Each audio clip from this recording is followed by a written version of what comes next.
ilə bağlı. Novruz bayramı münasibəti ilə paytaxtda kənddən şəhərə yarmarkası fəaliyyətə başlayıb. Yarmarka martın 19-una qədər davam edəcək. Sakinlər bayram alış-verişini burada münasib qiymət eləyə bilirlər.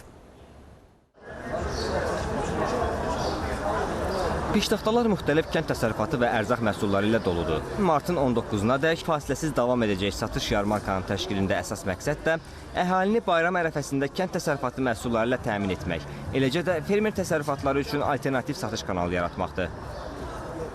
Xalqımızın tarixi əhəmiyyətə malik milli bayramlarından biri olan Novruz ərəfəsində təşkil olunan kənddən şəhərə yarmarkasında 150-dən artıq çeşiddə kənd təsərrüfatı məhsullarının satışı həyata keçirilir.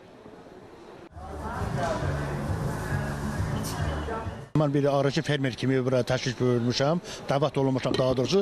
Sitrus məhsulları və bir də bal məhsulları gətirmişəm içinə, yarmarkada. Deməli, bal məhsullarında bir çox çeşidlərim var burada. Deməli, çiçək balı var, gökə balı var, sonra dağ çiçəkləri var. Bu da meşə balımızdır, bu da baxa da bilərsiniz. Hər balın öz çeşidinə görə qiyməti dəyişir. Alıcılıq qabiliyyəti hansı səviyyədədir? Çox gözəldir, yaxşıdır. Hər şeydə bütün çeşidlərdən də varımızdır. Çox da gözəl, yaxşı alverimiz də gedir. Razılığımız da var. Qiymətlərlə bağlı nə deyə bilərsiniz? Bəzi sakinlər deyir ki, məsələn, qiymətlər normaldır, bəziləri deyir ki, keçən ildən biraz yüksəkdir. Vallahi mən öz malıma bilmirəm, çünki hamısı mənim malımdan razılıq eləyir. Çünki bazar qiymətindən 2 manat, 3 manat ucuzdur. Kənd Təsərrüfatı Nazirliyinin tabeliyində Aqrar Tədarük və Təchizat Açıq Səhmdar Cəmiyyətinin rəhbərliyi qiymətlərə nəzarət məqsədi ilə yoxlamalar aparıb satıcılarla söhbət etdi.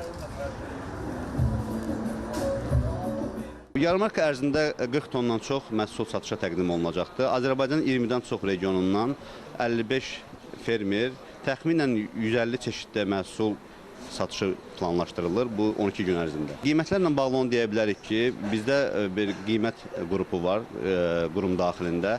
Hər gün bazarda qiymətlər araşdırılır, bazar araşdırması aparılır və qiymətlərlə bağlı biz fermerlərə tövsiyə xarakterli məlumat veririk.